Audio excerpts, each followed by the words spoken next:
Só por E a dentro. professora tá... Não, isso, nós todos estamos aprendendo, né, a mexer com tecnologias que nós utilizamos, né, utilizamos pouco, né, em tempos regulares. Estamos lidando com formas e formas de comunicação em distância, de divulgação científica à distância. E o GT de Ensino de História da Ampul Ceará, né, para quem não sabe, existe a Associação Nacional de História. Estou falando isso porque tem muita gente que não conhece a Ampul, né? E a Ampul tem sedes estaduais, e eu coordeno o GT de Ensino, né, o Grupo de Trabalho de Ensino de História da Ampul Ceará. E nós estamos com um projeto para divulgação científica de qualidade, com um debate leve, sem ser uma entrevista acadêmica, que não é a ideia, aqui é um bate-papo para trocar informações, para trocar angústias, mas também para propor soluções, para propor uma discussão de qualidade sobre o ensino de história, que tem uma série de desafios, né, no tempo presente e que tem tido cada vez mais ataques. Então, há uma função política de profissionais da história em defesa do nosso espaço de trabalho. Inclusive, uma defesa contra o excrementíssimo presidente da República, né, que recentemente vetou o projeto de lei que visava problematizar e suscitar uma discussão e fazer uma defesa profissional, né, do ofício do historiador, né? E todo esse processo aconteceu essa semana, então parece que tudo confluiu para que nós estivéssemos aqui numa ligação cósmica, né? Para falar com uma profissional da história no seu total, na total acepção do seu termo. Alguém que se envolve com a divulgação científica, com o ensino, com a pesquisa, com a extensão, né? Uma pessoa que consegue juntar tudo isso de maneira brilhante, de maneira carismática e de maneira cativante mesmo. Essa é a verdade, essa é a palavra. Então, quando a gente, eu e a professora Ana Amélia, né, coordenadora do GT de Ensino de História, nós convidamos a Cris, a gente convidou meio que de uma maneira meio maluca, né? Chegou assim no Facebook, né, com quem não quer nada, e a Cris, de maneira sempre muito receptiva, né, prontamente aceitou o convite, e a gente desde então ficou assim, opa, vamos chamar a Cristina Meneghel para falar aqui com a gente. Então, a gente imagina que isso vai bombar. E pelo que eu estou vendo, está bombando mesmo. Como eu falei no começo, não é uma ideia de fazer... Desculpa, desculpa. E se eu ficar fazendo isso aqui o tempo todo, É muito elogio, eu fiquei atrapalhada aqui. Obrigada, Rito. Não mereço metade do que você falou. você merece o dobro, né? Então, eu estou aqui fazendo uma versão resumida. E, normalmente, os ritos acadêmicos fazem o que nós falamos, o Lattes, né? Para quem não sabe, que diabo é Lattes, né? Lattes é um currículo profissional, né, de todo cientista no Brasil que é hospedado numa plataforma com o nome de um grande pesquisador que foi docente na Unicamp, né? E, e, e, e o Lattes da professora Cristina Meneghel é um Lattes imenso. Né? Dá para falar aqui do Lattes dela, do currículo dela em 3 anos, né? Mas a ideia não é essa. A ideia é falar com uma profissional da história, uma pesquisadora, uma professora, uma coordenadora de projetos na área da história. Cristina, a tua internet está oscilando um pouquinho. A tua imagem está congelada. Tenta falar um pouquinho para ver se melhora. Oi, Cris.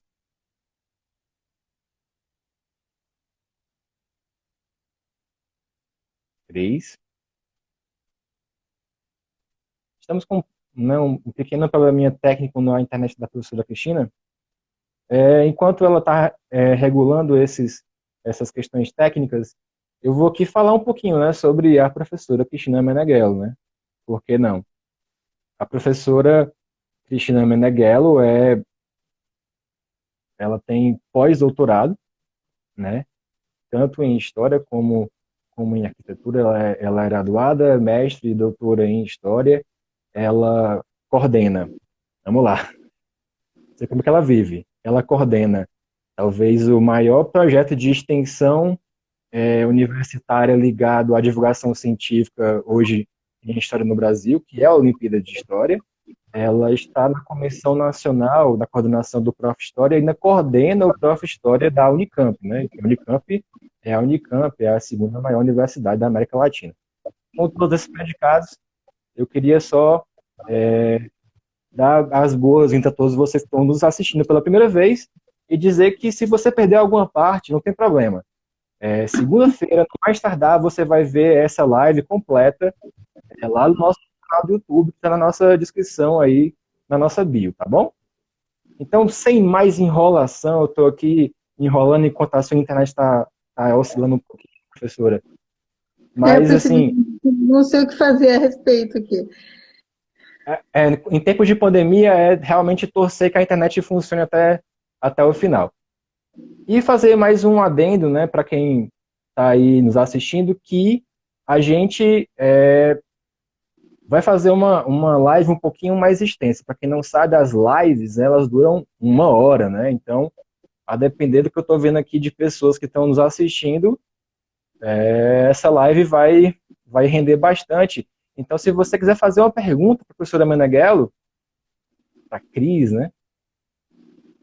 Como você preferir, tem aqui, do lado dos comentários na live, tem aqui um cartãozinho de interrogação onde você pode fazer perguntas. Eu vou selecionar 2 ou 3 para fazer no final, beleza? Então, meus amigos, vamos lá. Para ser sincero, quando eu pensei na professora Cristina Meneghello, eu já pensei em todo esse momento com a camisa, né, da Olimpíada de História. Deixa eu me levantar aqui um pouquinho. A camisa da Olimpíada de História, esse cenário que eu estou montando aqui em casa, essa medalha que foi a única que eu tenho, né, que não é, que nós chamamos de medalha de cristal, né? Eu tenho uma penca de medalhas de cristal, eu vou trazer só aqui algumas de anos diferentes. Tem uma lista aqui. Mas essa aqui em especial é porque foi em 2011, na primeira vez que eu participei da Olimpíada de História, e é uma história muito maluca. No final eu prometo contar um pouquinho mais sobre ela, mas eu tenho certeza que aqueles 3 meninos, né, um menino e 2 meninas que junto comigo, né, conquistaram essa bela medalha, com certeza estão aqui nos assistindo, com certeza, não tenho dúvida disso.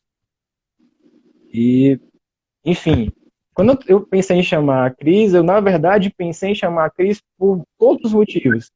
E o primeiro, eu não vou falar de Olimpíada de História. Então, se você veio aqui por causa da Olimpíada de História, espera um pouquinho. Vamos guardar o melhor, né, pro final, né? Ou não, né? Tudo é tão bom, né, de falar com a Cris que não tem um melhor. Mas, na verdade, eu pensei nela porque a primeira vez que eu tomei contato com o nome de Cristina Meneghello foi sobre o tema divulgação científica. Lá em 2009, quando eu estava na faculdade ainda. Então, assim, a Cris tem toda uma história de defesa desse campo de atuação da história dele. Eu queria que ela falasse um pouco mais para vocês sobre isso. Tá, gente, então, antes de mais nada, né, agora oficialmente, boa tarde, Boa boa tarde. tarde para quem está chegando aqui, obrigada pelos beijos, pelos coraçõezinhos aqui, que eu vi que de vez em quando aparece, e obrigada especial ao Ritson, que foi uma pessoa que nós conhecemos lá no Unicamp, na final da Olimpíada, que foi uma pessoa que nos emocionou muito no dia em que foi premiado, e que a gente não esquece, né? Assim como a gente guarda no coração, como guarda tantos professores e professoras que a gente se sente privilegiado, honrado em ter conhecido ao longo desses 11 anos e que é algo que a gente não tinha dimensão, né? De como a gente ia ganhar um âmbito nacional e de como a gente ia ser profundamente afetado por ter conhecido esses professores, professoras e alunos, né, finalistas. Porque tem coisas que você só entende o tamanho que elas têm a hora que já está acontecendo. Mas para que elas aconteçam, você tem que ter um propósito. E é por isso que eu já começo respondendo, né? A divulgação científica na área de ciências humanas, ela ainda está engatinhando no Brasil, né? Nos outros países também não é muito superior a questão da divulgação científica. E o que é divulgar a ciência? Você pode falar em divulgação científica, você pode falar em popularização da ciência ou de comunicação pública da ciência e da tecnologia. Vocês vão encontrar várias dessas.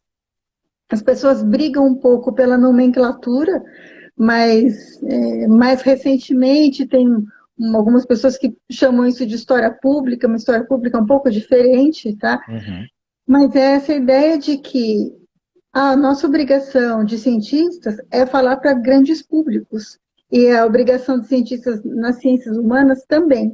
Só que existe na nossa área dois grandes problemas a enfrentar. O primeiro é que quando nós somos convocados a falar, por exemplo, num grande jornal, numa grande mídia, nós não temos o relevo, a importância que tem quando você chama um médico para falar de uma doença, ou um engenheiro para falar de um prédio que caiu. As pessoas têm a impressão um pouco errônea de que as pessoas das ciências humanas, elas têm opinião sobre as coisas, e não conhecimento pesquisado, fundamentado. Então, essa é a nossa primeira grande luta, né, da divulgação científica, para dizer que nós temos uma contribuição científica, como qualquer outra.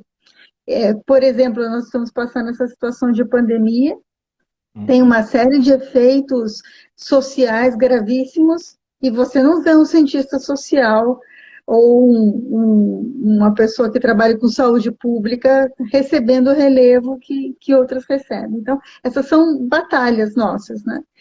E, por outro lado, quando a gente trabalha com divulgação científica, a gente tem que um pouco lutar contra essa ideia de que todo mundo sabe história, de que todo mundo sabe tudo, porque a história é um conhecimento construído, pesquisado e fundamentado.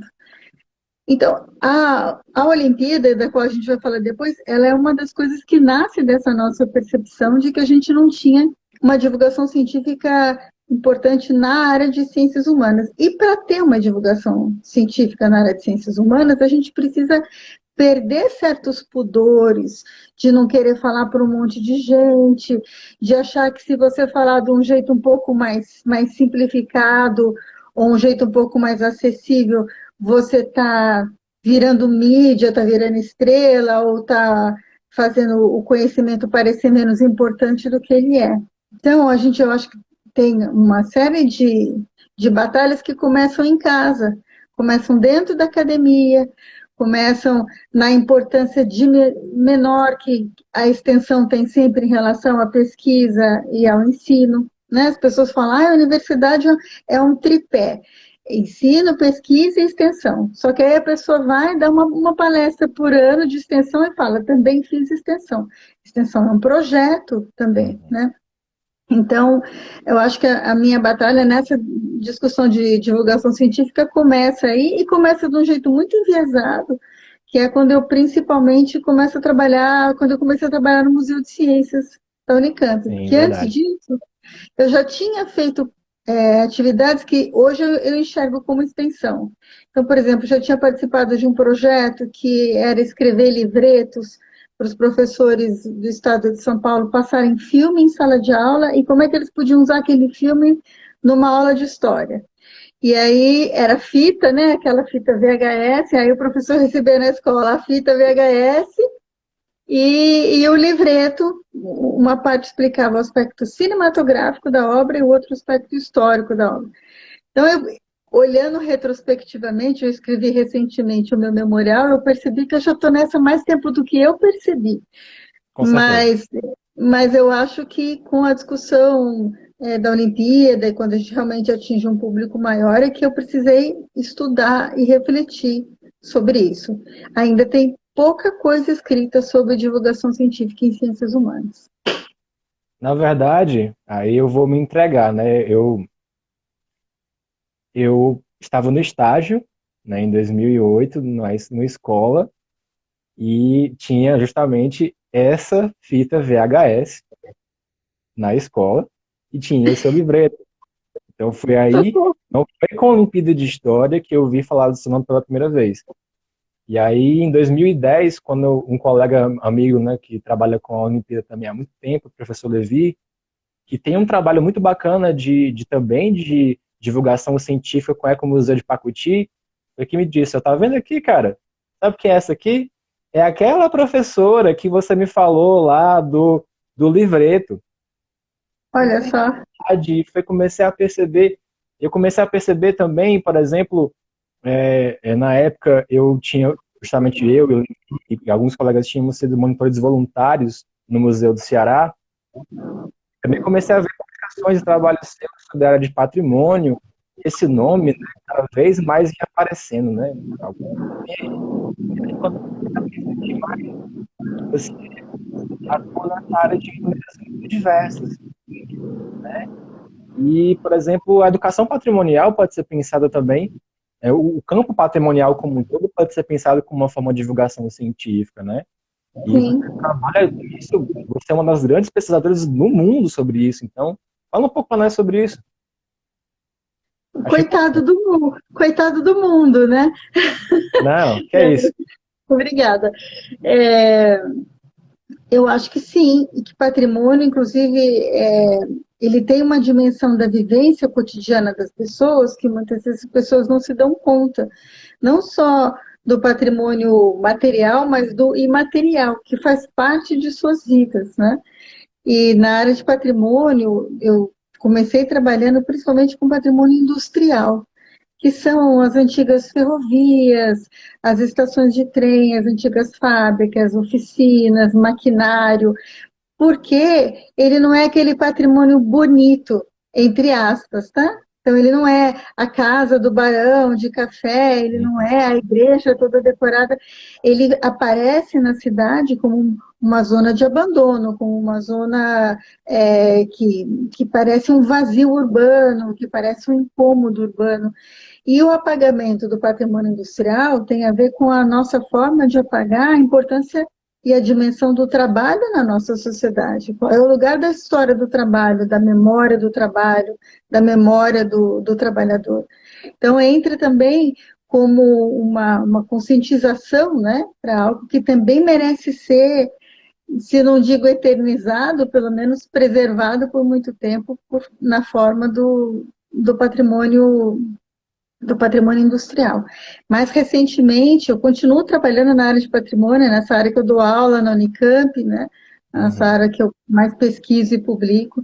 Eu tenho trabalhado com o que a gente chama de patrimônios difíceis, ou memórias difíceis, que são os lugares associados à dor, ao sofrimento, então, os lugares associados ao isolamento, os antigos hospitais, prisões, hospícios, leprosários, ou então os locais de patrimônio associados à ditadura militar, né, que é uma ferida não fechada, não curada. Cada vez que acontece uma novidade na política nacional, a gente percebe que é um passado com o qual a gente não está quites, né? E esses lugares também pontuam a história das nossas cidades, a história do nosso território. Então, eu também tenho me dedicado mais a esse tema. Para quem já viu, né, alguma das nossas lives e sabe que, né, a série das lives chama-se Divulgação Científica e Aprendizagem Histórica, né? Claro, eu sou suspeito para falar porque, na verdade, eu pesquiso didática da história, né, que tem essa categoria de aprendizagem e a consciência histórica como, né, o seu fio condutor. E aí falar de experiências difíceis, de memória, de patrimônio, é falar justamente e lembrar a todo mundo que a aprendizagem histórica ela acontece para além dos espaços formais de educação. Não deixa de ser, né, mas ela vai para além e ela está na dimensão da vida prática e ela está nas formas de dar sentido e significado ao que nós vivemos e nos orientar na vida prática.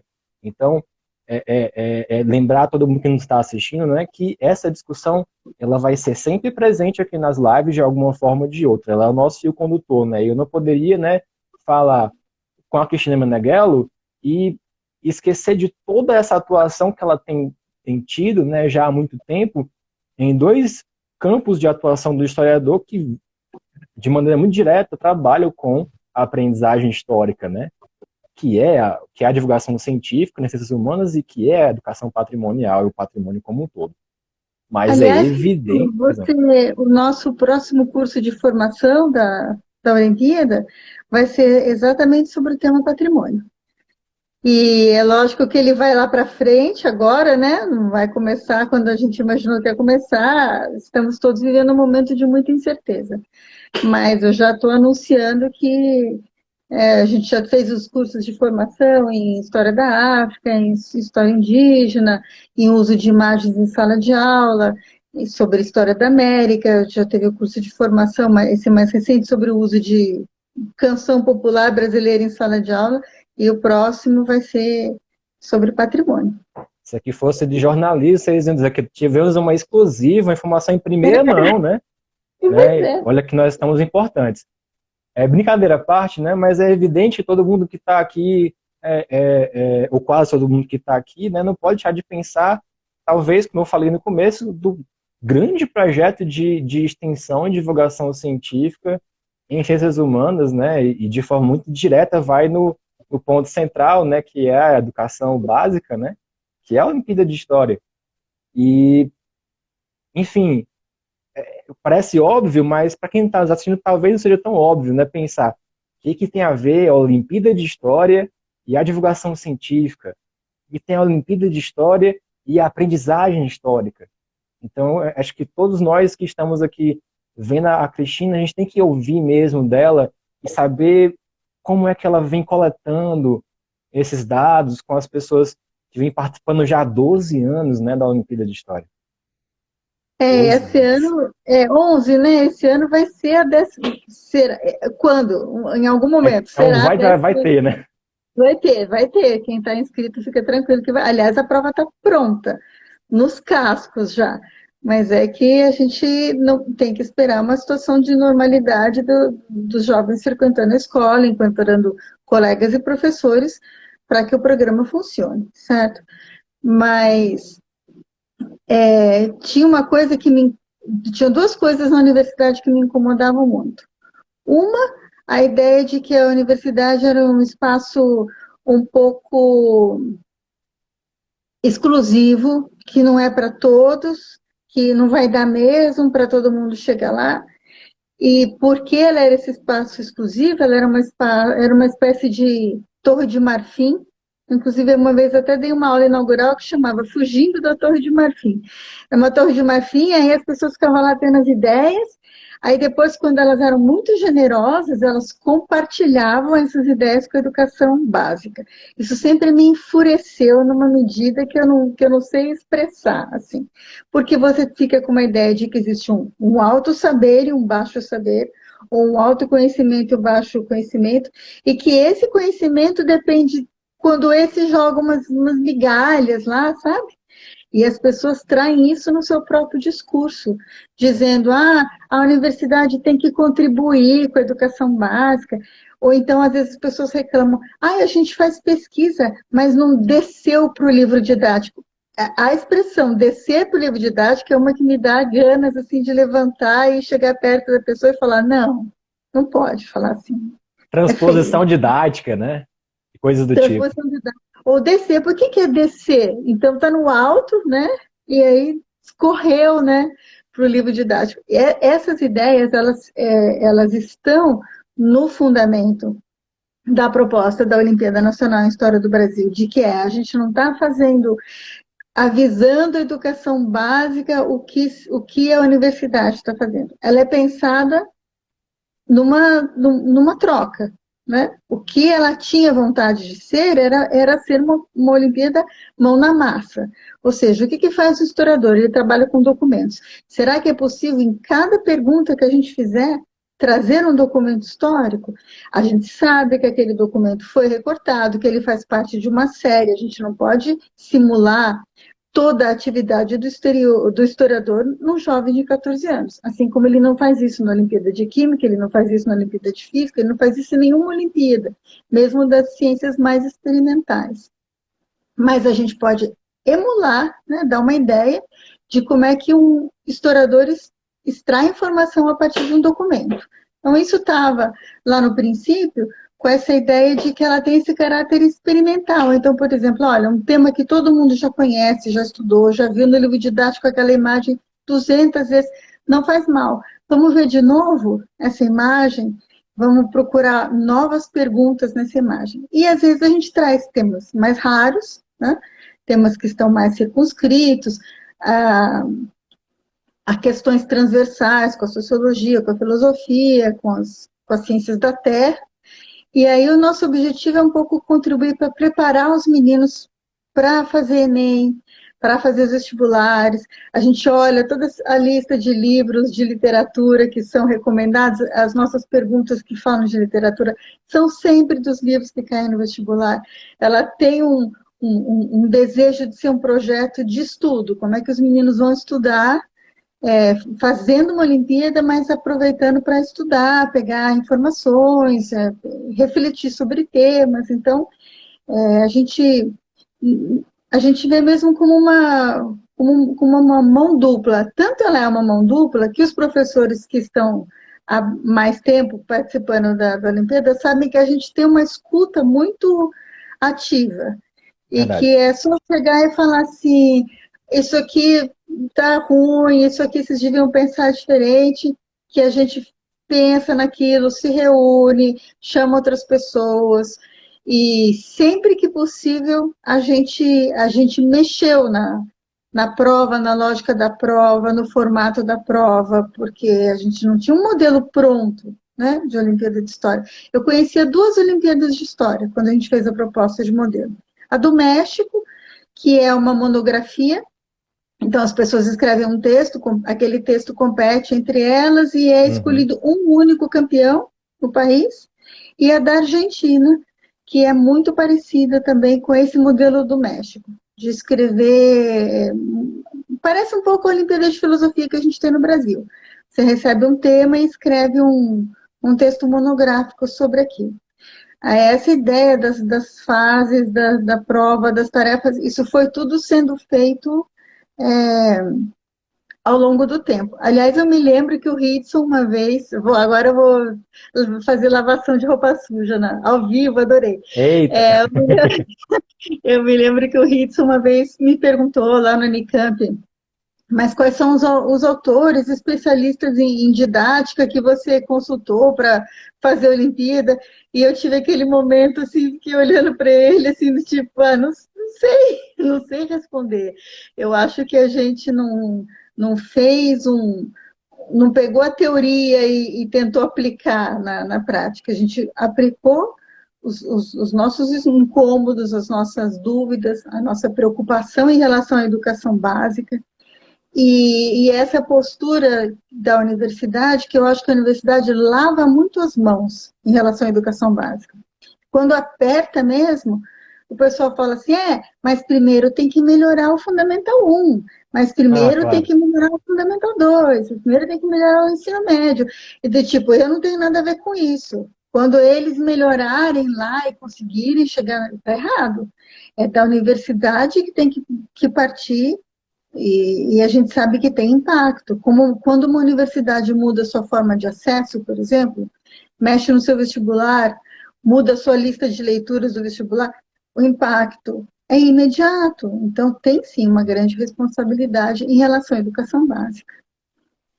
Tem tréplica? Tem? Pelo menos a Tem, réplica?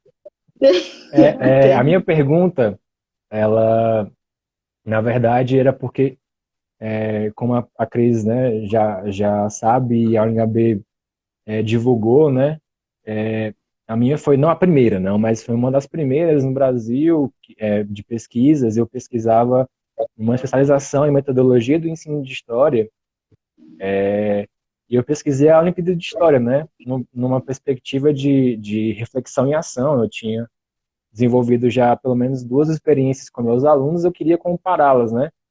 E na época eu estava já estudando, né, sobre aprendizagem histórica, na perspectiva da educação histórica. E quanto mais eu olhava a Olimpíada de História, eu pensava, uma coisa e a outra, é possível? Será uma coincidência? E também comecei também a ter contato com autores da didática da história, Jorn Husen, Klaus Bergmann, até o Bodo von Boris, que trabalha com essa idade de história difícil. Eu também olhava a Olimpíada e dizia, puxa vida, casa demais, que coincidência é essa? E eu não tive como não deixar de perguntar. E felizmente outros colegas, né, também perceberam essas conexões que, se não são propositais, são possíveis e que podem fazer com que o professor se aproprie da Olimpíada de História como um projeto de intervenção na cultura histórica escolar, que possam pensar, por exemplo, em investigar como os alunos aprendem história e como os professores se formam continuadamente com a história. E aí, muitos colegas depois disso, eu posso citar aqui inúmeros nomes, né? Não vou citar nenhum para não ser indelicado e não citar os demais, mas eu tenho aqui muitos amigos que estão assistindo aqui a gente e que também tiveram essa percepção, uma percepção que é óbvia, que é uma percepção que parte, por exemplo, do contato dos estudantes com as fontes históricas, com a análise histórica, com a empatia histórica, com a percepção, por exemplo, do professor de história como alguém que está em contínua formação e que ter contato com novas leituras, se instigar a fazer cursos de extensão, como a Olimpíada promove, faz com que coisas aconteçam. E a verdade... A gente foi para o ensino, voltou a estudar também, muitos professores, essa informação a gente tem, esse dado a gente tem, que muitos professores voltam e fazem um mestrado, ou fazem um mestrado profissional em ensino de história, que era não é que a gente despertou neles essa vontade, era um desejo que já acalentado. Mas a Olimpíada veio e deu que nem que aquele último peteleco, assim, dizendo, olha, assim, tem lugar para discutir ensino de história na universidade, tem gente querendo falar isso a sério na universidade, porque o público mesmo, a Olimpíada, ela é muito voltada para o professor, né? Ela é voltada para os estudantes, mas os estudantes passam, né? E o estudante e o professor, então não é demagogia assim dizer que o professor faz parte da equipe, o professor ganha medalha, o professor é premiado, porque a gente não vê o professor como aquela pessoa que está na escola, vai pegar a prova, vai aplicar para a classe, é uma espécie de funcionário da Olimpíada, aplicando a prova nos alunos, de modo algum. Se ele não se envolve, é muito difícil as equipes caminharem, de fato. Ele é o segredo, o professor é o segredo da Olimpíada. E as pessoas que já tiveram a possibilidade, já conseguiram ir à final e tal, eles já notaram que a pedra de toque é o professor, e é por isso que a gente faz o curso de formação voltado para o professor. É por isso que tem um texto oficial das perguntas e tem uma segunda conversa que é com o professor, que é quando a gente vai indicando outros documentos, outros sites, porque quando a gente começou a fazer a primeira Olimpíada, lá em 2008, a gente falava assim, vamos colocar o site do Cielo, onde tem as revistas científicas, vai que alguém não sabe. Então vamos fazer uma pergunta para empurrar para tal site. Às vezes o caminho era justamente o desejo de formação. Né? Vamos fazer uma pergunta usando tal material online, porque aí eles vão saber que você pode entrar na Biblioteca Nacional Online e ler todos esses jornais. Então, tem uma conversa com os alunos e tem uma conversa escondida, assim, com os professores, na nossa prova, né? Na prova, não é nem do lado de fora, assim, da prova. E a própria prova tem mecanismos para poder fazer uma grande pesquisa nacional sobre aprendizagem histórica, sobre a formação dos professores, condições estruturais, né? Quem fez pelo menos uma vez sabe que aquela tarefinha no final da primeira fase deu a vocês elementos para pensar a educação brasileira, né? E eu queria que você falasse um pouco mais sobre essa pesquisa que vocês fazem todo ano. Aquele questionário é tão chato, né? Todo mundo odeia, eu também. Mas... Não. Mas aquele questionário criou para a gente uma coisa que não existia, que é uma fotografia do estado da arte do ensino de história no país. Porque lá você percebe qual é o perfil do professor olímpico, que geralmente é um professor que já é uma pessoa muito sobrecarregada. Na hora que ele diz lá a quantidade de turmas para as quais ele dá aula, a gente pensa, nossa senhora, né? Então já é uma pessoa que é muito envolvida, que trabalha em um ou mais colégios. Lá a gente tem um perfil de qual é a formação dele, um perfil também dos alunos. Lá nós temos as perguntas que são mais intuitivas e menos técnicas, né? Do tipo, que livro você leu, que filme você assistiu, mas que dá um dado qualitativo para a gente muito importante. E a gente conseguindo trabalhar com esse banco de dados, que é um financiamento que a gente ainda não conseguiu em lugar nenhum, porque isso vai demandar uma equipe de estatísticos e tudo, né? Mas como a gente usa a palavra-chave nas questões, como a gente tem o desempenho das equipes, a gente pode sonhar com uma pesquisa que seja, quando eu faço uma pergunta em Brasil Colônia, um aluno de escola pública do Ceará, qual é o desempenho? Então, você vê que é uma coisa que não é nenhum outro programa, nem os programas oficiais de Estado, de governo, tem essa radiografia do estado do ensino de história. Então, é isso que a gente acha que está criando um material que é fundamental, será fundamental, né, para as próximas pesquisas em ensino de história. Então, quem está nos assistindo por exemplo, tem conhecimento de pesquisas que existem no Brasil já, como o professor Luiz Fernando Serri, né, sobre jovens e a história na América Latina, e que trabalha com pesquisa qual e quant, vocês têm aí um acervo excepcional para fazer pesquisas, né? Então, fazendo uma propaganda, faça pesquisa sobre isso, vai ser interessante, a gente aprova, viu? A gente já tem muitos mestrados, tem pessoas até fazendo doutorado estudando a Olimpíada, mas ainda são, vamos dizer assim, esforços importantes, mas estão agindo isoladamente. Então, o nosso objetivo é um dia a gente conseguir trabalhar com esse banco de dados. Agora está difícil, porque está difícil até conseguir fazer a Olimpíada, né, na nova situação e na nova conformação do Ministério da Ciência e da Tecnologia, do Ministério da Educação. A gente está, essa Olimpíada, a 12ª, a gente está fazendo na raça, na unha, sem nenhum apoio. Quer dizer, sem nenhum apoio, talvez a gente tenha o único apoio que a gente precisa, que é dos participantes, né?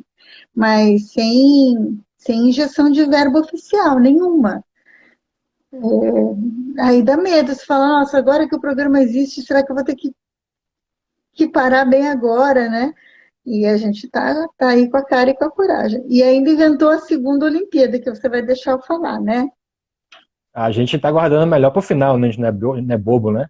Mas Ah, tá antes de bom. falar do melhor para o final, né? E você que está nos assistindo, saiba que as lives, né, duram, como eu falei no começo, elas duram 1 hora. Então, é evidente que esse papo poderia durar horas, mas enfim, né, nós estamos concorrendo com lives de cantores sertanejos e lives de esporte, né? Então, quem somos nós para concorrer com esse pessoal, né? Mas nós estamos aqui resistindo, né?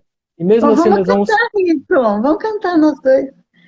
rapaz, eu acho que se eu for fazer esse negócio aí, minha esposa vai me dar as contas. Enfim, Vai sumir todo mundo. vai todo mundo cair daqui dessa live. Mas enfim, brincadeira à parte, a gente vai, quando acabar o tempo de 1 hora, nós vamos cair, né? E vamos retomar em menos de um minutinho, tá? Então aguarda aí. Bom, a gente tem inevitavelmente como conectar uma coisa com a outra, um assunto com a outra, né? Que é pensar, por exemplo, a relação entre a Olimpíada de História e as pessoas estão aqui pedindo para gente cantar, viu? Você cutucou as pessoas, viu? Estão aqui pessoas querendo que a gente Meu cante, viu? Deus, é muito pequenininho, eu não enxergo, infelizmente. De Bom, vez em quando no quase finalzinho, viu? No enxergo. finalzinho a gente canta. Tá. A gente canta Evidências, tá pedindo aqui a Manuela Arruda. Ai, quem que é? Tá pedindo também, né? Enfim, a gente não pode deixar de falar, por exemplo, do Prof. História, né? Até fazendo uma conexão com nossa última live, né? Com dois estudantes do Prof. História, né? Um mestre e um mestrando aqui do estado do Ceará. A gente, enfim, encontrou uma pessoa perfeita para fazer uma ponte entre o Prof. História e a Olimpíada de História, que é a professora Cristina Meneghello, né? E claro que é inevitável falar do Prof. História porque muitas pessoas vêm pesquisando a Olimpíada no Prof. História e, ao mesmo tempo, o Prof. História vem nessa militância da divulgação científica e vem nessa militância de modificar um pouco, né, através dos produtos, as realidades escolares em que as pessoas estão inseridas, né? Eu queria que você, como coordenadora do Prof. História, né, na Unicamp, falasse um pouco mais sobre isso. Como é que você É, trabalha com o Prof. História? Eu coordenei, né, o Professora da Unicamp nos seus 4 primeiros anos. Hoje é meu primeiro dia sem ser coordenadora do Professora da Unicamp. Agora é a professora Aline Vixe, Carvalho, porém eu continuo na Comissão Acadêmica Nacional até o fim de 2020, né, que é essa gestão.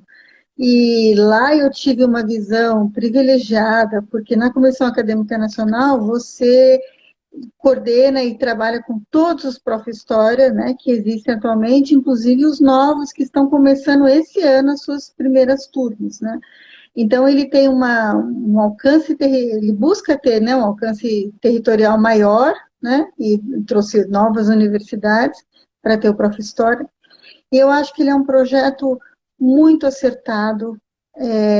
Tem falhas, como todo projeto, já foi feito um ajuste em relação à primeira e à segunda turma no número de créditos e disciplinas, tem suas dificuldades, porque é difícil você fazer um mestrado e continuar ativo em sala de aula, e esse é um dos princípios do Prof. História, que o professor esteja ativo em sala de aula, porque o produto, né, o mestrado dele nasce da relação que ele tem com a sua classe, né? E muitas vezes ele vai testar suas hipóteses, né, suas ideias, nos testar, né, experimentar com seus próprios alunos.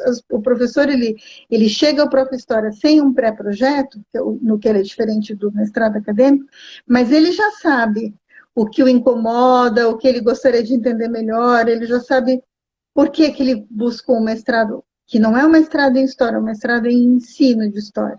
uhum. E quando a gente vê o conjunto das pesquisas sendo realizadas no Prof. História, para quem teve a oportunidade, por exemplo, de estar nesse ano que passou, no primeiro Congresso Nacional do Prof. História, que aconteceu em Salvador, né, No no passado, Instituto né? Anísio Teixeira, foi ano passado, foi em outubro, né, comecinho de outubro do ano passado, e que aí o prof. Histórico, eu chamo os alunos de prof. Histórico de os prof. Histórico que faz lá no Rio Grande do Sul, viu o colega do prof. História que está fazendo no Pará, aquilo foi assim fantástico, porque o que eles têm todos em comum são todos professores de história no Brasil contemporâneo, e as perguntas que atravessam, a gente percebeu quais são os grandes temas do prof. História.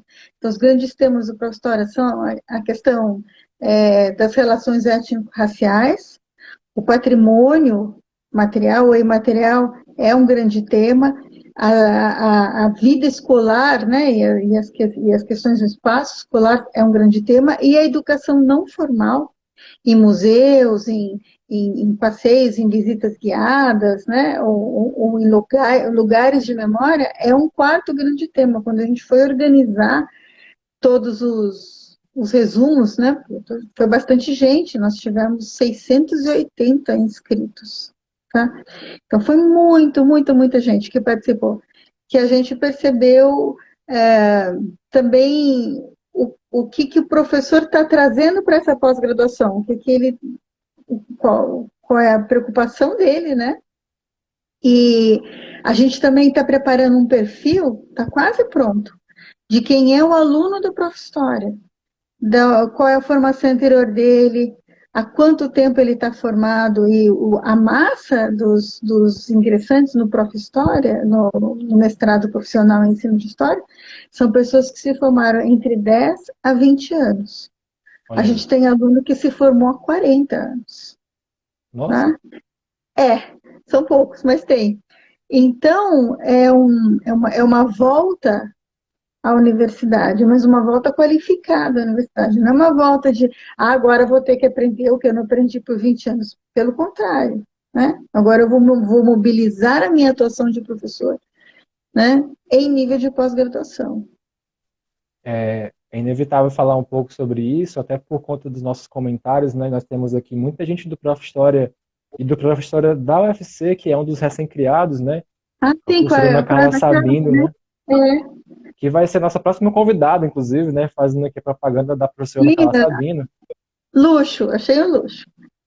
né? Nossa, eu e a Ana Carla somos, para quem não sabe, né, parceiros, né, do Laboratório de Ensino de História da UFC, e a gente, né, digamos aqui, é uma pessoa que está aqui sempre colaborando com o nosso GT de ensino, né? quase uma terceira coordenadora do GT de ensino, né, não formal, né? Então a gente tem muito orgulho disso. E é bom falar um pouco sobre esses assuntos, porque o estado do Ceará é um estado que se envolve bastante com a Olimpíada de História e, por exemplo, não tinha, né, um Prof. História em Fortaleza até agora, e agora tem, né, que foi uma conquista com muita luta. E na semana passada, Cris, os colegas falaram da experiência que eles tinham, por exemplo, de sair daqui de Fortaleza toda semana, e ir até Natal estudar. Ah, sei, o pessoal que estudou lá, né? Então, assim, nós temos aqui uma série de pessoas que estão aqui nos assistindo que são, que são a prova viva da importância que é a oportunidade de poder estudar ensino de história. Até falei na semana passada. Eu sou mestre e doutorando em educação. Quando surgiu o Prof. História, eu estava no meu segundo ano do mestrado. Eu pensei comigo mesmo, meu Deus do céu, agora eu vou ter que fazer um segundo mestrado. Porque era irresistível a ideia, mas aí a condição de não ser um mestrado na minha cidade fez com que eu declinasse, né? E aí, por exemplo, muitos colegas estão aqui perguntando, não posso deixar de tocar nesse assunto. Doutorado. Porque a dificuldade de continuar seus estudos, né, quem estuda ensino de história é muito grande, porque os espaços, né, nos programas em educação dão pouco acesso para essas pesquisas. Eu digo isso porque eu estou na educação e eu sei que é uma linha, um núcleo, é uma pessoa que passa uma vez por ano. O Prova História passa 12, 15, 20 pessoas por ano. E, não deixar de ser verdade dizer isso, não tem tido espaço, ou quase não tem tido espaço, no acesso ao doutorado em História. Então, aqui, pelo menos 3 pessoas diferentes perguntaram a mesma coisa. E o Uhum. doutorado do Prof. História? Tinha uma proposta por um doutorado profissional.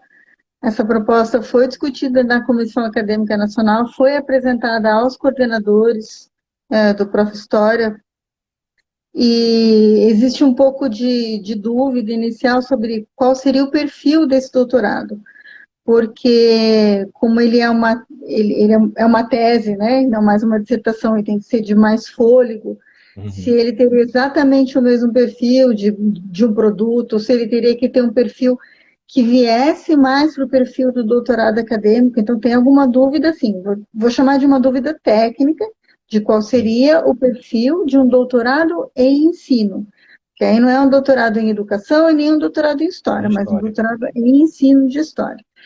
Mas essa discussão estava sendo encaminhada, nós tínhamos feito um levantamento entre os alunos do Prof. História, quais tinham vontade de prosseguir estudando e fazer um doutorado, e a maioria tem vontade, sim. Acho Sim, que claro. é quando passa, né, aquele primeiro mês que você defende a tese, que você está nervoso e está com ódio do seu orientador, aí depois dá vontade de voltar a estudar, né? Aí, uma boa parte dizia que sim, que queria fazer um doutorado, só que essas propostas agora estão todas suspensas. Claro. Nós tivemos que ter uma luta enorme para conseguir começar o Prof. História dos núcleos novos e dos antigos no começo de 2020, porque a proposta que vinha oficial da CAPES era empurrar isso para o meio de 2020, e sabe Sim. Deus lá se ia começar no meio de 2020 mesmo, ou se iam cozinhar a gente por um ano. Então, a gente agora voltou a um estágio que você tem que lutar pelo que você já tinha, né? Lutar pelo que já existia, pelo já estabelecido. Então, eu só quero dizer que existe sim essa proposta do doutorado profissional. As pessoas um pouco se dividem porque não entendem muito bem como ele seria, mas é uma proposta, é uma promessa, né? Agora, os doutorados acadêmicos em História e nas faculdades de Educação podiam muito que bem encampar essas pesquisas também, né? Dentro do acadêmico. É. A gente tem agora, teve na Unicamp um mestre no Prof. História, que agora faz parte do nosso doutorado acadêmico. E ele está pesquisando um tema que faz a ponte entre o que ele estudou no mestrado do Prof. História, porque ele é um mestrado que te habilita plenamente a entrar no doutorado acadêmico. Então, dentro das nossas possibilidades, a gente está aceitando mestres do Prof. História para fazer o nosso doutorado acadêmico, mas é aquele, quem já foi para a Unicamp já viu, né? Que como é enorme o departamento de História da Unicamp, tem Lindo. 20, né? É lindo, mas é 22 pessoas tocando uma graduação e uma pós-graduação com centenas de alunos, né? Então, nós temos a nossa limitação, né? Vou só reforçar mais uma vez, para quem não ouviu, né, os nossos avisos técnicos. Primeiro aviso técnico: se você perdeu alguma coisa dessa live, segunda-feira, né, eu e Diego Furtado, né, que está aqui nos assistindo, vamos fazer nossa mágica, nosso Mojo, para colocar lá no YouTube, né? Aliás, sempre fazer aqui essa ressalva: Diego Furtado, aluno do curso de História da UES, meu aluno, né? Eu fui professor dele na UES, no caso, nos estágios de doutorado, né? E foi através do da minha manipulação doutrinária, que ele e muitos alunos do PIBID, né, agora estão envolvidos com a Olimpíada de História. E já vou falar um pouco sobre PIBID e a Olimpíada de História, que tem tudo a ver. Mas, assim, nós dois vamos colocar lá no YouTube, né, essa live, e também lembrar vocês que em menos de 2 minutos vai cair essa live, a gente vai Ai, salvar, e aí ai. menos de 1 minuto depois a gente volta, né, todo mundo vai voltar assim de uma vez só, vai ser uma coisa maluca, tá? Só lembrando vocês disso. Ô, Ritz, eu vou ter que clicar em alguma coisa, dar orientação técnica aqui para a professora. Não, você vai simplesmente vai esperar que eu volte, você vai entrar e eu vou te convidar. Simples Tá, assim. obrigada. Obrigada. É, a gente está aqui, né, em tempos de pandemia, em tempos de novos aprendizados e em tempos em que projetos, visões de mundo, sonhos das pessoas foram interrompidos, inclusive uma Olimpíada Nacional em Estado do Brasil, né? E aí, para a gente que está aqui fazendo doutorado, estava de boas, né, entre aspas, né, de boas, aí surge uma história de uma Olimpíada versão resumida, com acesso pleno e pode acessar de casa, e o cara está no terceiro ano do doutorado, aí vem uma ruma de orientando dele, de monografia, ex-aluno: ei, bora fazer uma equipe comigo? Eu vou denunciar, viu? Pessoas que ganharam comigo essa medalha aqui me chamaram. Pessoas que ganharam essa medalha aqui me chamaram. Pessoas que ganharam essa medalha aqui também me chamaram, tá? Todo mundo me chamou. Eu, vixe Maria, eu não posso fazer isso. E aí simplesmente vou marcar uma live com Cristina Meneghello, e como é que eu vou falar com ela se não tiver inscrito na pré-UNHB? Ai, sim, Tive nós que, vamos falar disso agora, da pré-UNHB. tive que me inscrever na pré-UNHB, já resolvi as questões, já enviei, estou no tempo correto, tá? E assim Escreveu que seu nós, diário também? né, escrevi meu diário, e a gente volta já para falar disso, porque infelizmente vai cair agora a live, tá bom? Combinado. Voltamos já. Eu falei que te voltava já, viu? Eu fui muito rápido nesse voltamos já. Vamos só aguardar as pessoas voltarem. Opa, começando a voltar. Bem rápido, na verdade.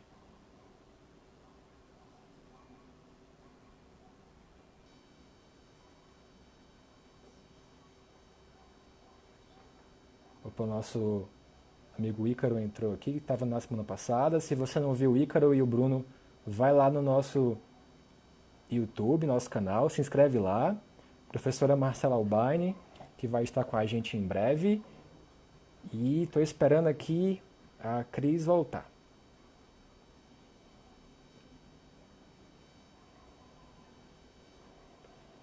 Pronto, Cris voltou. Vamos lá.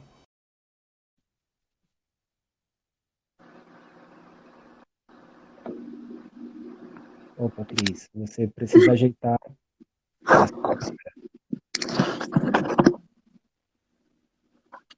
Pronto. Pronto, vai aparecer na parede branca aqui atrás, desculpa. Não, então a gente estava falando da pré-UNHB, e aí, que A história gente não foi vai essa? cantar agora. A Manuela voltou na sala? Eu quero cantar para a Manuela. Vê se ela tá Ah, aí. verdade. Não, a gente guarda o dueto pro final, porque é imperdível esse Tá. momento que vocês vão ver Cristina Mendagrelo cantando para vocês evidências. Ela pediu evidências, viu? Bom, e aí, Cris? Essa Então tá. pré-UNHB, que história é essa?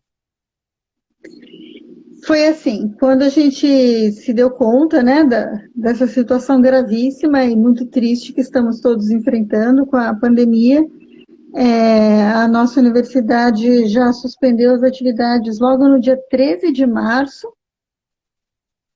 Foi, inclusive, a primeira universidade paulista que suspendeu as atividades, foi antes mesmo que o governo do estado de São Paulo. O governo do estado demorou um pouquinho. No começo eles até disseram uns desaforos, disseram que a Unicamp estava se comportando como o Vaticano, ela achava que ela era um poder, né? Depois Paralelo, passou né? 2 dias, exato. Aí depois passou 2 dias, acho que caiu a ficha, né, do tamanho da gravidade do que a gente estava vivendo e que, de fato, não era possível manter as atividades presenciais, muito menos numa universidade que tem um hospital enorme, como é o Hospital das Clínicas da Unicamp, onde já havia pessoas internadas com Uhum. suspeita da doença, né? E que é um hospital que movimenta cerca de 2.000 pessoas dia, né? Então foi essa medida e imediatamente a gente falou, olha, vamos então postergar a 12ª Olimpíada. Mas, ao mesmo tempo, a gente percebeu isso das pessoas começaram a ficar mais nas suas casas, os que tinham possibilidade, né, de fazer isolamento social, estavam em isolamento social, e surgiu uma proposta na nossa equipe, né, aliás, a ideia foi do rapaz chamado Caluan, que é quem cuida do Caluan e do Lucas, que são os meninos que cuidam da nossa plataforma, que Uhum. faz a identidade visual, etc. Eles falam assim, poxa, mas por que a gente não faz uma para quem está em casa? Vamos fazer uma Olimpíada a domicílio. E aí, uma Olimpíada domiciliar. E aí todo mundo que estiver isolado na mesma casa joga junto, e a ideia surgiu assim. E assim foi se desenvolvendo até o modelo que ela tem agora, a proposta da Pré-Olimpíada Nacional em História do Brasil. Eu quero dizer para vocês que a gente estendeu as inscrições até hoje, 23h59 de hoje.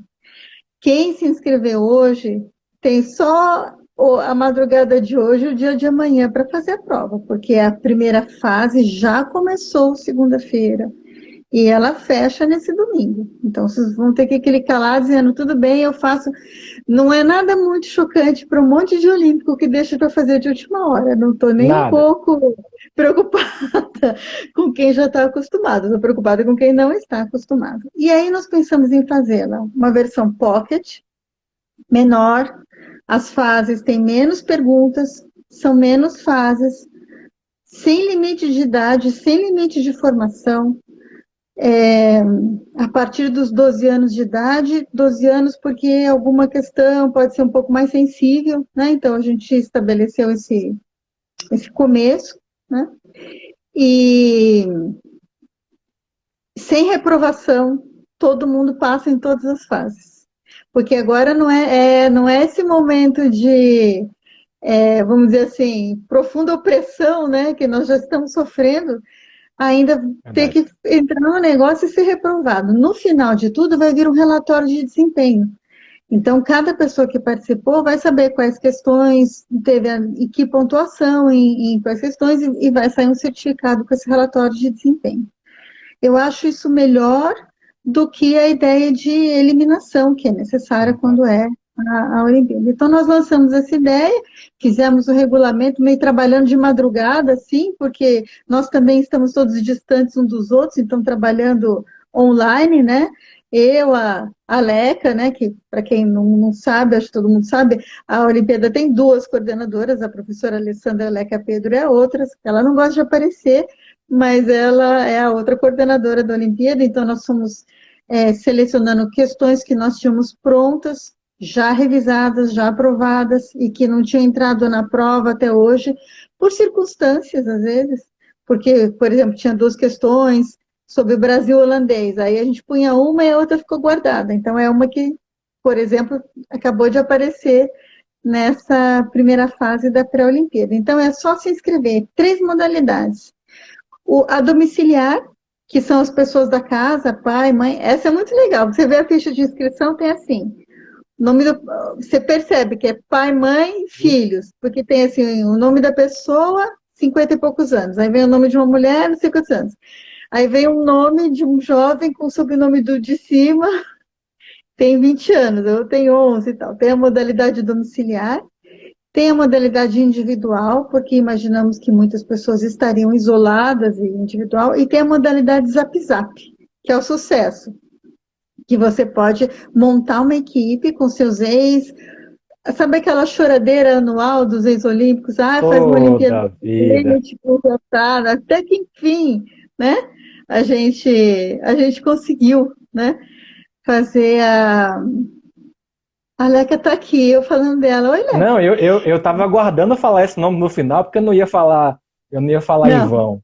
Eu tava aguardando a surpresa, e mas enfim.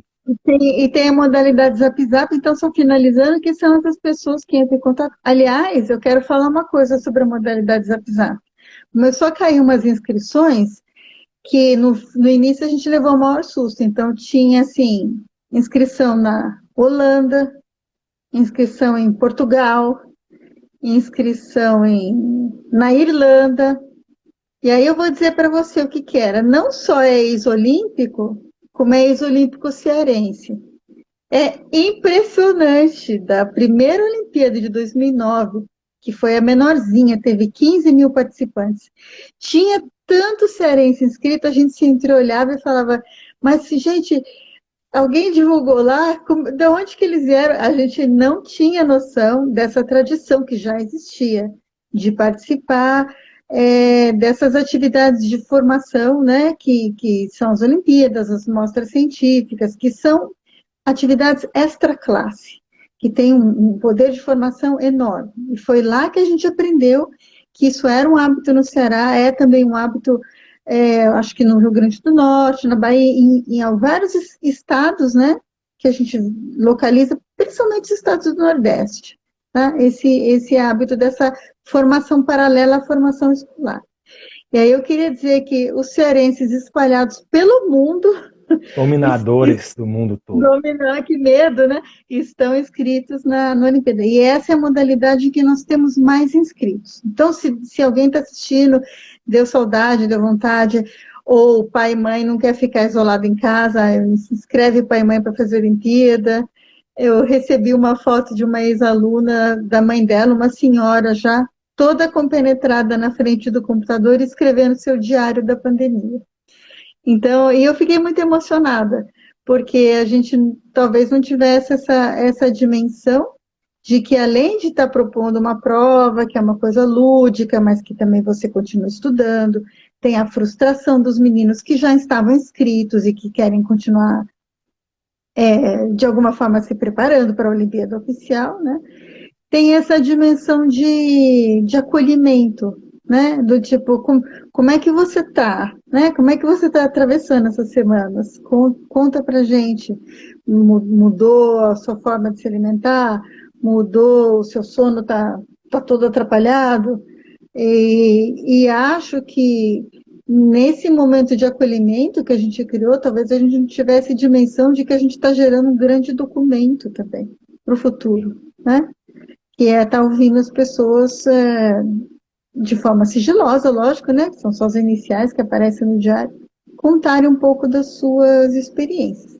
No momento, a gente está com, a Leca me passou os dados, a gente está com 28 mil participantes Nossa. na pré-olimpíada.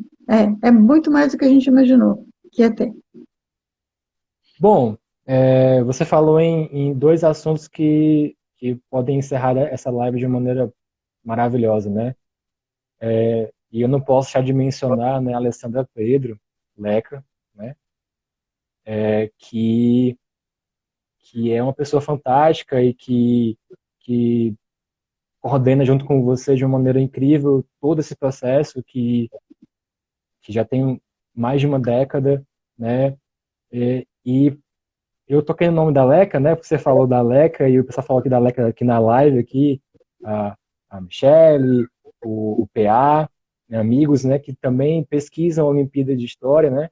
Então, assim como eu, né? Quem pesquisa a Olimpíada de História acaba sempre indo para além daquilo que é, digamos, o sistema da Olimpíada, a estrutura, né, da Olimpíada.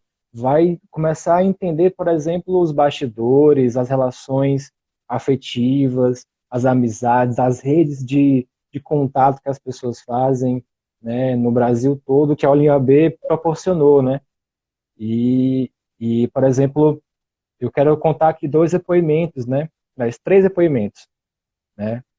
Eita. Um depoimento, eu não vou falar o nome da pessoa, tá?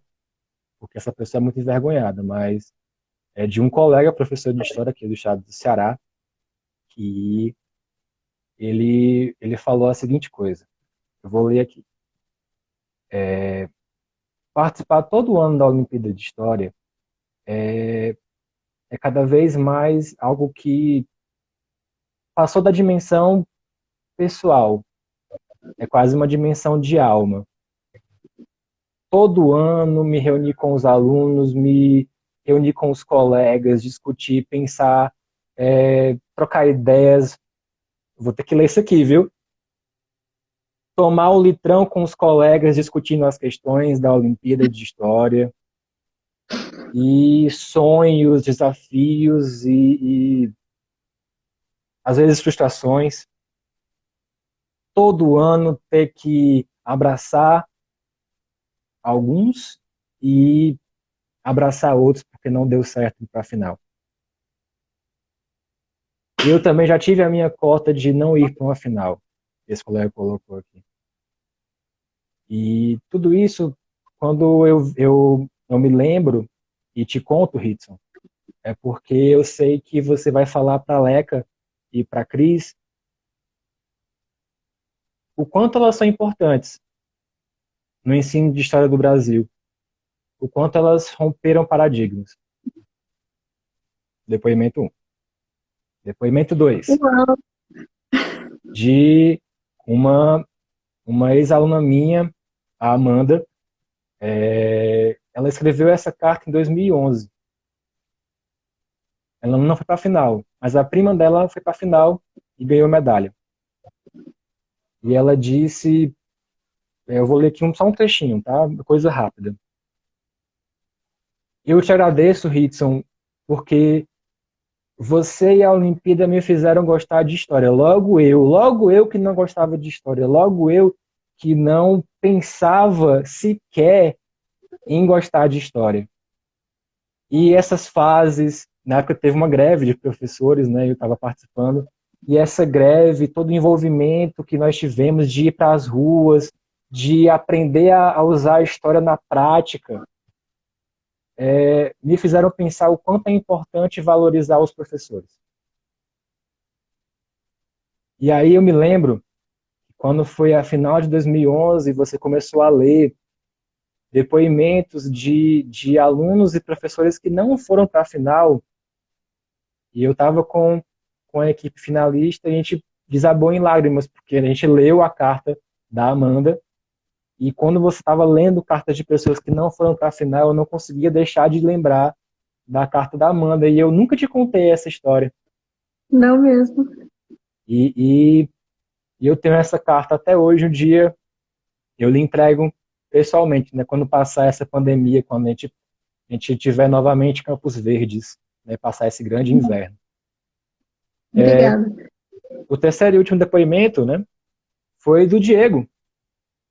Só que ele mandou aqui na outra live, mas ele falou basicamente o seguinte, né, através do PIBID, né, ele e outros pibidianos, né, que não tiveram, alguns tiveram acesso ao NHB e outros não tiveram acesso ao NHB quando estavam na escola. Mas através do PIBID, através dessa inserção na educação básica, eles começaram a ter contato com o NHB. E eu tenho aqui, assistindo essa live, eu tenho orientandos que estudam NHB, eu tenho amigos que estão tendo contato pela primeira vez com o NHB, por meio de PIBI, de residência pedagógica. Então, eu queria que, para encerrar, né, o nosso papo, a gente falasse um pouco sobre essas outras pessoas que vão se envolvendo afetivamente, emocionalmente, com o NHB, pais, graduandos em História. Como é que você tem acesso a essas informações? Eu acho que a gente recebe muito retorno, né? Pessoalmente, dos finalistas, quando eles estão lá em Campinas, não é pouca gente, né? Quando vão Muitos visitar e-mails. vocês, né? Pois é. Aliás, é maravilhoso, porque quando as pessoas vão visitar, porque eu acho que as pessoas imaginam que a gente fica lá, like a boss, né? Que a gente tem o prédio da Olimpíada e os funcionários da Olimpíada, e aí descobre que a gente está enfiada numa salinha acanhada, todo mundo com um monte de coisa empilhada, e que aquela coisa de que a gente não vai ser parado por situações precárias, pelo contrário, elas dão mais força para que a gente atue, né? E a gente já desenvolveu prova e final em situações materiais de muita precariedade. Agora a gente está um pouquinho melhor, porque agora, em vez de uma sala, a gente tem duas. Então, a gente está assim, um pouquinho Olha mais aí, bem, hein? né? Pois é. É, mas eu acho bom quando nos visitam para um pouco ter esse choque, né, de realidade, né, de que ela é feita com muita dedicação dos nossos alunos de graduação, de pós-graduação, de colegas professores, né? Mas fundamentalmente no trabalho da Leca, da Alessandra Petro, né? E também com a minha contribuição. Então, os projetos são pessoas, né, que estão por trás deles. Os projetos não sobrevivem sem as pessoas. E se você troca as pessoas, o projeto pode até mudar, mas ele muda de característica. Eu acho que a Olimpíada tem força para continuar, talvez independente da gente, mas talvez não da mesma forma. Mas um dia vai ter que mudar, né, os coordenadores, acho, né? Uhum. Acho salutar, assim espero.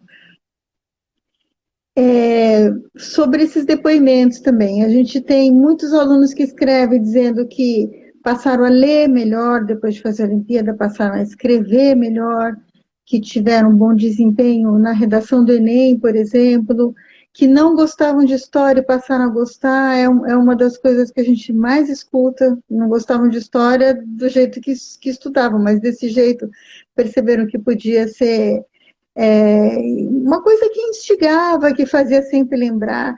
Me chama a atenção a capacidade de relembrar questões que os olímpicos têm. Eu fiz uma atividade com um grupo de alunos da Olimpíada no Rio de Janeiro, e a gente depois pegou uma van, né, para voltar para o lugar onde a gente estava antes. E eles estavam sentados no fundo da van e falando da prova, e eles começaram. Você lembra quando caiu o samba da Clara Nunes? Você lembra quando caiu o samba? Eu comecei a prestar atenção que aquilo não era a Olimpíada daquele ano. Eles estavam falando de provas de anos passados. E aí eles falaram, você lembra quando a gente fez tal tarefa? Aí eu virei e falei assim, gente, vocês fizeram prova no colégio essa semana? Eles falaram, fizemos prova de química. Eu falei, o que que caiu? Eles ficaram parados assim. Sei lá, né? Eles não lembravam. Eles não lembravam, mas eles lembravam de uma prova que eles tinham feito há anos, né? Então, existe algo na atividade mediada pela plataforma, mediada pelo online, né? Com as características que a gente criou, né? Com a presença do professor, e porque ela dá debate, porque você não chega na hora na resposta, mas você fica brigando lá com o colega, se é alternativa A ou C, etc.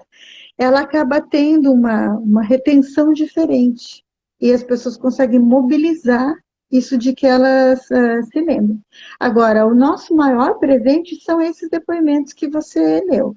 A gente percebeu que colocou em contato pessoas que talvez nunca se conhecessem, iam atravessar a vida sendo professores de história em seus próprios estados, sem perceber que tinham pessoas maravilhosas, professores de história em outros estados. Então, eu acho que tem uma rede que é uma rede de solidariedade, mas que é uma rede de atuação política também.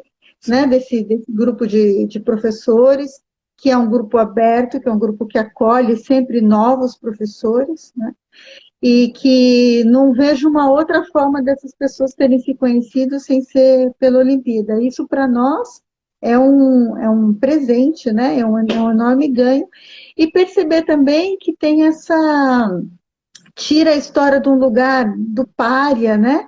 Coloca a história num lugar de protagonismo, coloca o professor de história do colégio no lugar de protagonismo, quando ele participa, quando ele é finalista, quando ele é medalhista, ou simplesmente quando ele vem à final e volta com o certificado, qualifica o trabalho dele, né?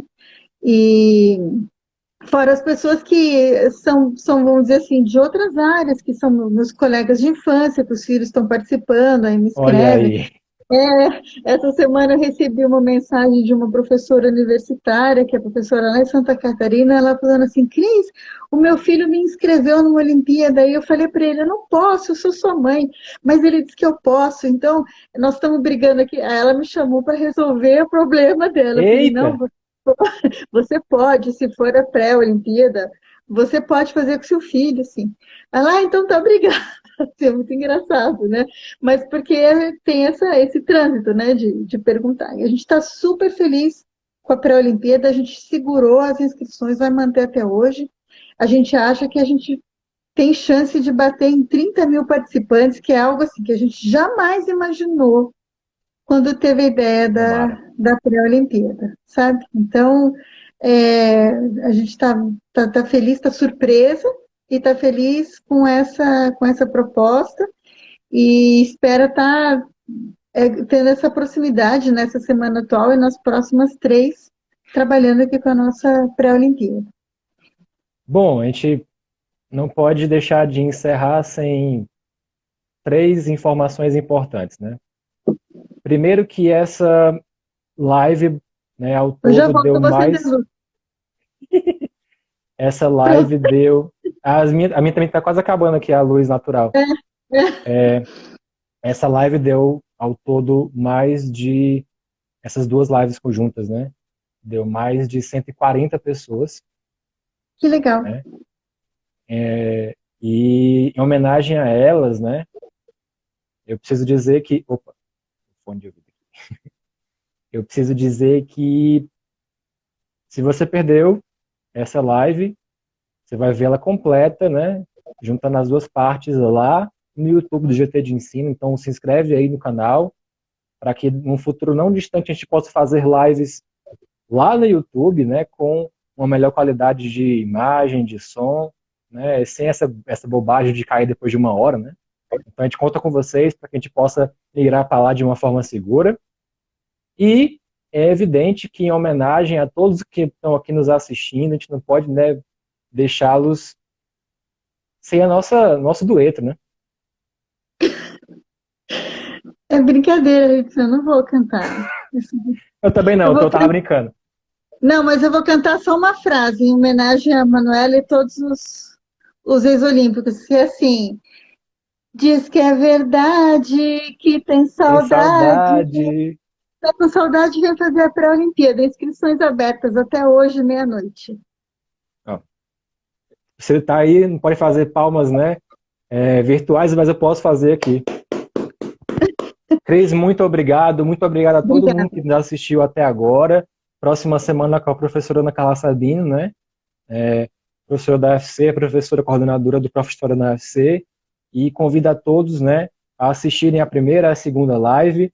E, como eu até falei com a Cris, né, nessa semana que estava chegando aqui a nossa live, que essa conversa fosse tão legal e tão tranquila e tão simpática como aquelas conversas que eu trazia meus alunos, medalhistas, para um papo naqueles banquinhos lá do IFES, em que eles ficavam depois, mas Hitson, ela é tão simpática, ela veio falar com a gente, ela sentou Uai, com a gente, ela conversou com a gente. uai, Ela é um ser humano, né?